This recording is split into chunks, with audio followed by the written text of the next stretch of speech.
we got all the plans. Yay! We're really excited about that. Some of them look really, really good. So they vary, all of them, in terms of what they're doing. But all of them, we asked them to include in their plan how they're going to communicate with students and families. So each one of the plans has what that looks like. And you'll see the plans will become public by Monday. So you'll see that there's ways that they're going to communicate, even on the weekends. How are they going to be in contact back and forth? What time it starts? What time the lessons start? How are they going to take attendance? Each one varies in that respect. But I think that everybody has a plan. We're still giving feedback on some of the plans to be tweaked. We're sharing the strongest ones amongst the districts. So we're pretty excited. We feel like we're in a good place, considering that we had to put all this together in such a short period of time, as well as it's new to a lot of people. Are some of the plans better than others, stronger than others? Yes, of course, as in with everything.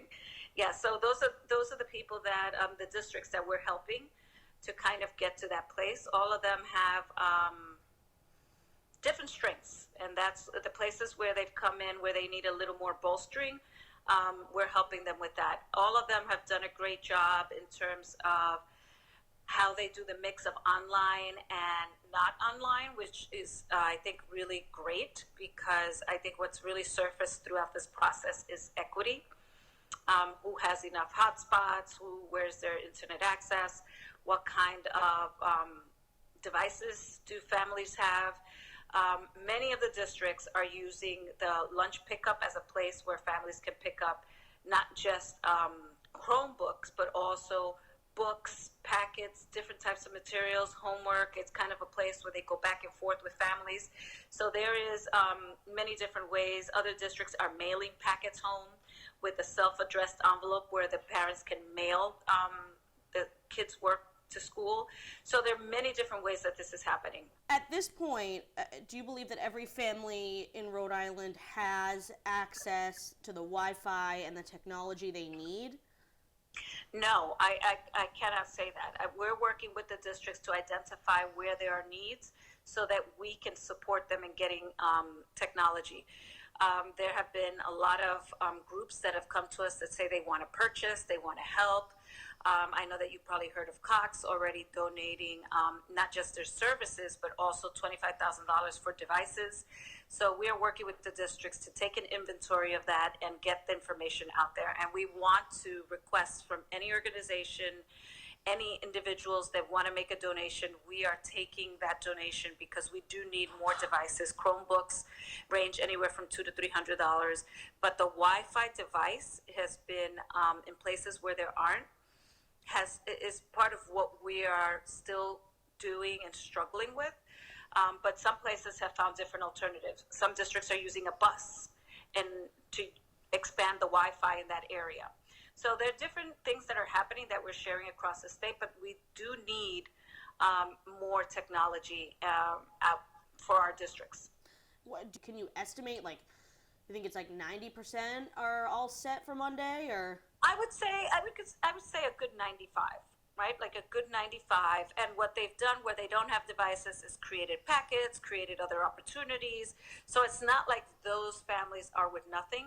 But what we want to do is get to 100%. And that's the work that we're doing with the different districts to get an inventory and working. The Rhode Island Foundation has been extremely helpful. They're helping us with that endeavor to kind of really figure out how they can support. So we're going to get to 100%. I feel very confident of that. I don't know if we'll get there by Monday. What is happening for students who have IEPs, who have special needs, who have disabilities, and get services at school that are very specialized in one-on-one therapies? So part of the plan is to address those needs. It's really important that those kids get as much of what they need made possible. Sometimes it's accessibility, sometimes it's how do you what does that instruction look like, who's providing that instruction. I think those are things that the expectations are still there. Obviously, we can't do I would say like the PT kind of stuff, but a teacher can show a parent how to do that. Like, what is it? Is it running back and forth? What does that look like, right? I think that we can do those things. Parents are going to be more hands-on, obviously, because we don't have that one-to-one interaction the same way.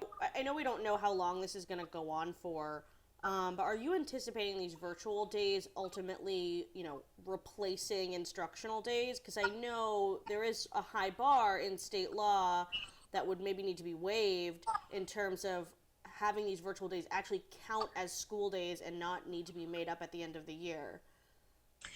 Well, I think that's going to depend on a lot of things. One, how this goes off next week, right? What does it look like in the next 2 weeks? Also, how long this is going to go, right? If it goes 2 weeks, 3 weeks, it's one conversation. If it goes to the rest of the year, it's another conversation, right? I think we're playing it day by day, and we'll see. That's why we gave ourselves the space to reevaluate and make different types of decisions as we move forward. A bunch of groups today, the ACLU, Disability Rhode Island, Providence Student Union, and others sent a letter to you today urging all of the plans to be publicly put online. Are you planning to do that? Yes, that was always our plan. I made that pretty clear, I think, last week. That's always been our plan. I truly believe in transparency. This is what we've put together. This is what we have, the plans. Nothing is perfect. I think everybody has to understand where we are as a nation and as Rhode Island. So yes, our plan is to put it online and make it public. We have made that a requirement. We sent a letter out today just reminding districts that needs to happen. Any sort of specific stories you've heard about teachers or administrators doing something creative to something out of the box you hadn't heard of before for the remote learning? Well, I think I've been highly impressed with some of the things that I've seen. Some of the districts have gone out there and taken pictures. Some of the teachers have taken pictures of their setup. There's this one picture with the whiteboard and all the things that are happening. And then there's this one teacher that did something really creative, which was took the phone, faced it down, put a can on top of it so that as she's writing, the kids could see on the screen everything she's writing. So it's almost like this virtual lab. It's pretty cool. I think teachers are being creative. That's what teachers do. Teachers are creative. I think they're a little nervous, right? This is the first time we're doing this. The good thing is that a lot of our districts are used to having technology. Our kids are used to the technology. I think the adults are a little more nervous about it, but some teachers are ready to go. And I think we'll see, and we will change course as quickly as we need to make sure to adapt to whatever we hear back. Anything else I didn't think to ask you, Commissioner, about how you guys are getting ready for Monday? No, I think we can say that we assigned a ride person to every district. We've also been in contact with the U.S. Department of Education about assessments, what those assessments will look like, waiving the assessments. Right now, we have delayed ELA RICAS. Obviously, we don't know when that'll happen or if we are going to continue with it. We might just apply for the waiver, which is, I think, the way that we're leaning. So we move forward. I don't want districts or parents to worry about that. That's something that is our worry or our work as we move forward. So ELA RICAS was supposed to be when?